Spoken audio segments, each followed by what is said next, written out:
এই চাঁদাবাজদেরকে, এই খুনিদেরকে, টাকা পাচারকারীদেরকে বাংলার বাস্তবে সংসদে দেখতে চাই না। 1987 সালে প্রতিষ্ঠিত হওয়ার পরে অদ্যাবধি পর্যন্ত একটা এমপিও কিন্তু আমাদের সংসদে যায় নাই। ইসলামের বিরুদ্ধে তারা অবস্থান করে নাস্তিক হয়। ৫১ বছরে মানুষ বিভিন্ন নীতি আদর্শের শাসকদের শাসন দেখেছে, কিন্তু ইসলামী নীতি আদর্শের শাসন দেখে।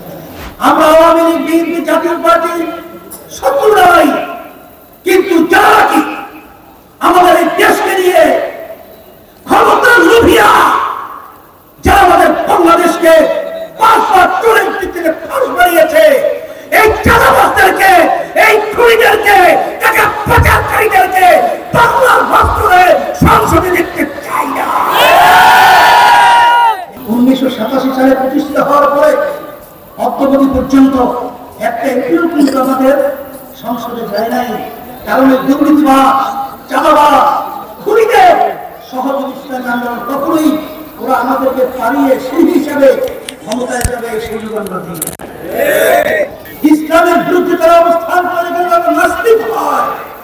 এর জন্য আমাদের শিক্ষা সিলেবাসের মধ্যে ইসলাম এবং আমরা যে মুসলমান পরিচয়টুকু পর্যন্ত উঠিয়ে ফেলছি।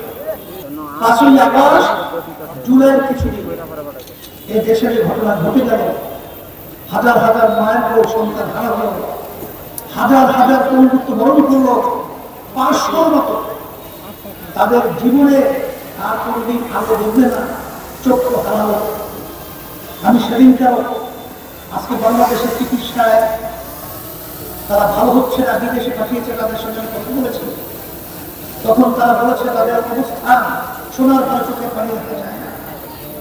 এখন কথা হলো যে তারা যে ৫৩ বছর দেশ পরিচালনা করেছে, এরা নতুন ভাবে আবার ক্ষমতায় এসে আমাদেরকে নতুন করে মধু খাওয়াবে, মধু দিতে পারবে, এই চিন্তা করাটাও সম্পূর্ণ।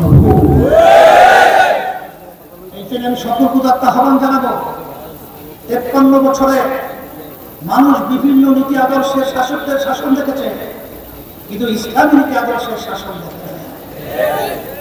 আমি আমার হাত দিয়ে হাত পাকা শান্তির প্রতীক আপনাদের এলাকার সন্তান হাফেজ মাওলানা বদরুজ্জামানের হাতে আমি উঠিয়ে দিয়ে আপনাদের কাছে আমানত হিসেবে রেখে গেলাম।